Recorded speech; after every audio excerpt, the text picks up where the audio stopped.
Kabupaten Banjarnegara, Jawa Tengah. 2 orang meninggal dalam peristiwa ini. Inilah detik-detik saat tanah longsor terjadi di Desa Situkung, Kabupaten Banjarnegara, Jawa Tengah. Longsor membuat warga panik.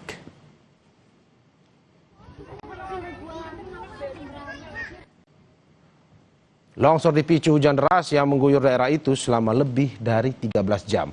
Membuat struktur tanah tidak mampu menahan beban air. Tanah longsor menimpa 30 rumah warga, lahan persawahan dan area perkebunan.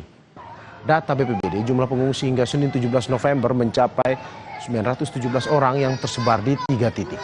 Sementara itu 27 orang masih hilang yang diduga tertimbun longsoran. Longsor, Masya Allah.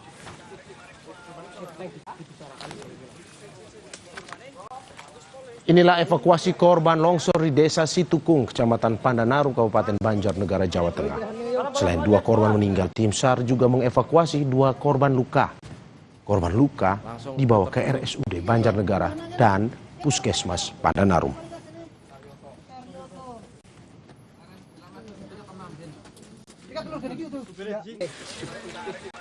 Korban meninggal dunia yang sudah ditemukan oleh tim SAR gabungan. Kemudian ada 2 orang korban luka-luka yang saat ini dirujuk dan dirawat di RSUD Banjarnegara dan Puskesmas Pandanarum. Kami masih melakukan cross-check data di lapangan karena masih ada dilaporkan 27 jiwa yang belum bisa dihubungi. Inilah visual udara longsor yang terjadi di Kabupaten Banjarnegara, Jawa Tengah. Longsor menyebabkan 30 unit rumah warga rusak berat. Longsor juga menyebabkan lahan persawahan dan perkebunan juga rusak.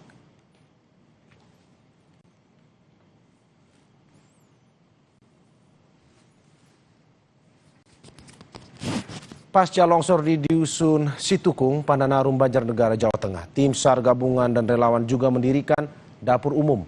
Dapur umum didirikan untuk memenuhi kebutuhan konsumsi tim SAR gabungan, relawan dan pengungsi yang terdampak longsor. Mereka bergotong royong menyiapkan bahan pokok, mengolah dan memasak hingga dikemas menjadi makanan siap saji. Di dapur umum ini mampu menghasilkan makanan siap santap sebanyak 660 porsi dalam sekali masak. Untuk hari ini kita ready masak, kita kan masak gabungan sama dengan Tagana, kita membuat nasinya. Hari ini kita menurut data itu sekitar 660 fungsi, jadi kita masak sekitar 180 kilo. Hari ini untuk pagi ini kita membuat masakan untuk relawan yang mau bekerja ke lapangan. Kita siapkan nasi sama lauk telur, sama tempe goreng, sama sayur buncis. Seperti itu. Ini sejak kapan Pak berdiri? Dari kemarin. Kemarin kita juga ready, pagi ketika dari bencana, langsung malamnya kita membuat tim gabungan langsung mendatangkan dari sosial Banjarnegara. Terus kita sudah mulai ready paginya. Seperti itu. Untuk mulai aktivitas masaknya per hari di jam berapa dan mulai kapan? Kalau buat nasi kita full Pak. Artinya dari kita buka dapur langsung kita terus masak sampai tadi malam, kita selesai sekitar jam 12 malam dan kita mulai lagi tadi sekitar jam 3 kita masak lagi. Untuk pengemasan tadi kan ada berapa? 600 bungkus ya? Ya. Dan masaknya itu untuk mensiasati agar tidak mubazir itu seperti apa Pak? Kita mipil Pak, artinya kalau sudah habis kita buat lagi seperti biar tidak mubazir, bahwa tidak termakan, kita siasati dengan cara itu. Untuk menunya Pak? Ya. Menunya untuk hari ini pagi ini seperti nanti kalau siang beda lagi nih. Di sini ada ini menunya. Pagi ini rencana itu ada telur dadar sama buncis. Nanti siangnya seperti itu ada oseng lagi sama mie. Seperti itu Pak. Ini petugasnya berapa orang Pak? Satu dapur ini? Kalau sementara di Tagana ada sekitar 8 orang. 8 orang. Kalau gabungan sama PMI? Kalau PMI ya hampir 3 bulan. 30 orang ada. 30. Iya, karena PMI kan ada yang tersebar di mana di pengungsi seperti itu. Ini dapur sampai kapan?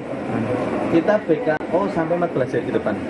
Tanggap Nanti darurat tergantung bencana. dari SK-nya nanti diperpanjang apa tidak sih ya. Kesediaan logistik bagaimana? Oh, ready Pak, logistik siap semua. Kita semalam sudah sama kepala dinas sudah disiapkan 2 ton untuk berasnya itu, sama lauk pauk dari masyarakat sudah menyumbang, kemudian ada dari dinas sosial juga ada, depan itu ada mie, ada segala kebutuhannya ada semua.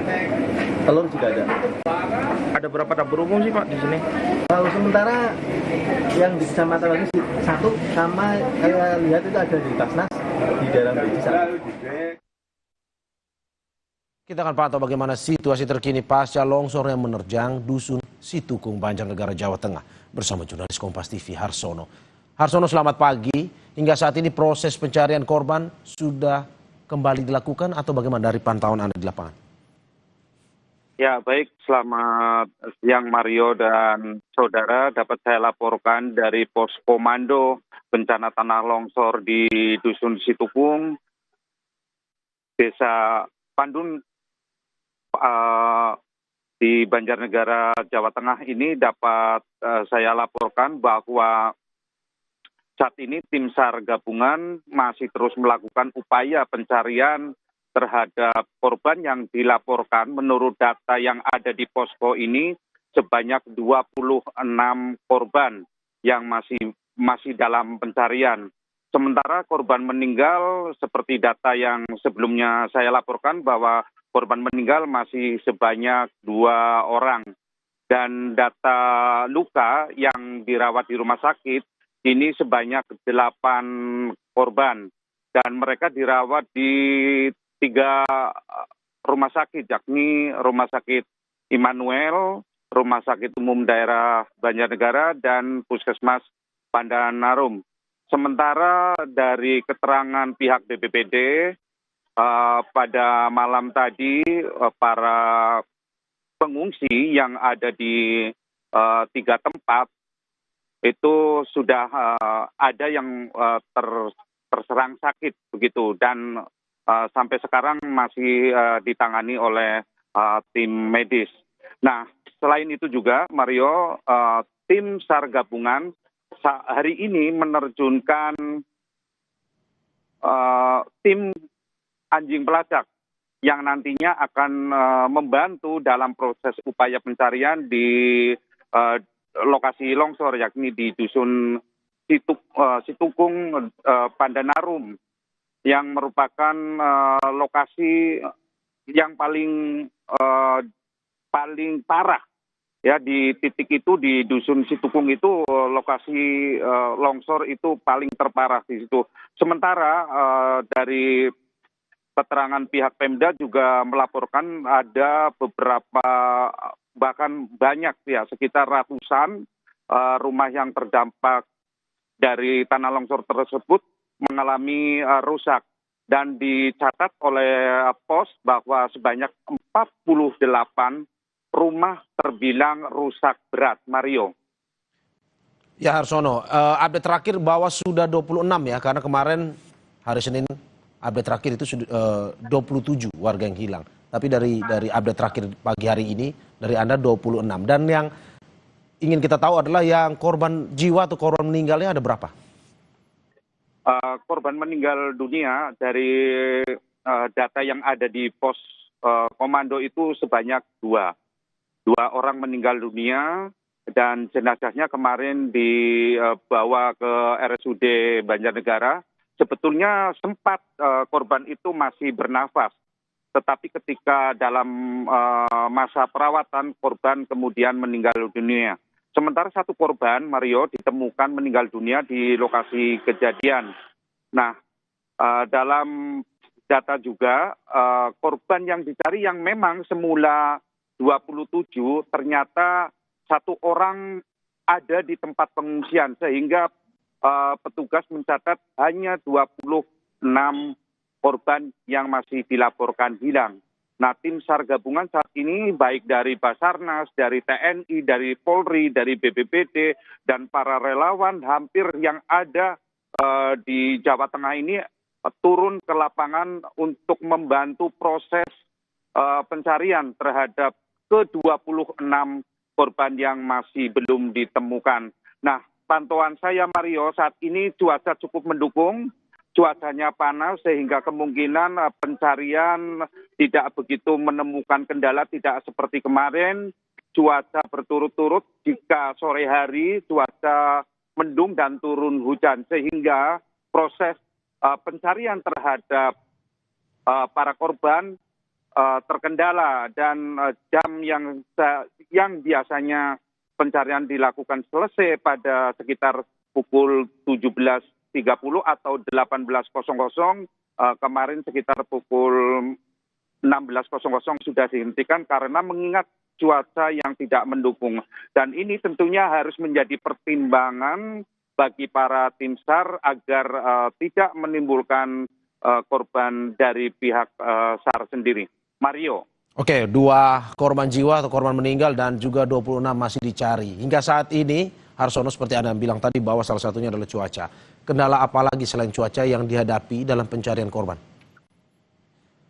Ya, Mario, selain cuaca, memang akses jalan untuk menuju ke titik longsor di Dusun Situkun ke Desa Pandanarum, Kecamatan Pandanarum ini memang kemarin sempat terputus total akibat tertutup oleh material longsoran. Namun pihak Pemda maupun tim SAR sudah menyiapkan atau menerjunkan alat berat yang nantinya bisa membuka paling tidak akses jalan ini bisa dilalui oleh kendaraan roda 4.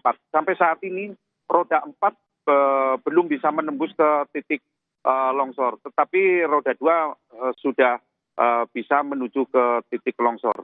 Mario. Oke, ini ada update terbaru Harsono terkait dengan cuaca. Dari BMKG Stasiun Meteorologi Ahmad Yani Semarang memperkirakan sebagian besar wilayah di Jawa Tengah akan diguyur hujan dengan intensitas yang sedang hingga lebat pada hari ini, termasuk di Banjarnegara. Apa antisipasinya kalau yang Anda lihat dari proses pencarian korban tersebut? Ya, tadi sesaat sebelum digelar apel tim SAR gabungan yang dilakukan di sekitar lokasi kejadian memang sempat mengingatkan jika nanti dalam proses pencarian di lokasi ternyata saat ini memang cuaca sangat bagus, cuaca sangat mendukung, panas meskipun disertai dengan angin kencang tetapi masih terbilang aman begitu ya Mario untuk dilakukan proses pencarian. Mudah-mudahan tim SAR di lapangan tidak menemukan kendala apapun dengan cuaca yang bagus ini. Semoga saja hari ini bisa ditemukan para korban, paling tidak bisa menemukan sebagian atau syukur-syukur bisa semuanya. Tapi itu bukanlah hal yang mudah karena ini titik pencarian. Tim SAR ini membagi menjadi 3 workset gitu. Ada workset A, B, C. Nah, tetapi di workset A ini terbagi menjadi 2 titik. Nah, ini melibatkan beberapa unsur yang jumlahnya mencapai ratusan. Begitu silih berganti jika merasa tim SAR sudah ada yang lelah, kemudian ada yang menggantikan secara terus-menerus begitu, Mario. Oke, Harsono, berarti Anda mau bilang bahwa jika intensitas hujan tinggi nantinya di wilayah Banjarnegara, maka kemungkinan proses pencarian akan dihentikan sementara, seperti itu ya? Ya, betul Mario. Tadi Kepala Kalaksa BPBD Kabupaten Banjarnegara, maksud kami Aji, itu menyatakan bahwa kalau dan pihak Basarnas sendiri, jika cuaca mendukung seperti ini terus, maka tim SAR akan terus melakukan pencarian hingga pukul 18.00. Tetapi jika nanti cuaca memburuk atau tidak mendukung, dan seperti 2 hari yang lalu cuaca di sini, jika sore hari turun hujan Mario, sehingga tim SAR gabungan ini menghentikan pencarian atau proses pencarian terhadap ke-26 korban yang masih dinyatakan hilang, begitu Mario. Oke, Harsono, terakhir saya ingin tanya terkait dengan ratusan warga yang mengungsi hingga saat ini. Apakah sudah mendapatkan bantuan mungkin dari pemerintah, Pemprov Jateng, atau mungkin ada kabarnya Palang Merah Indonesia juga sudah memberikan bantuan kepada para pengungsi? Ya, memang jika kita pantau dari kemarin sejak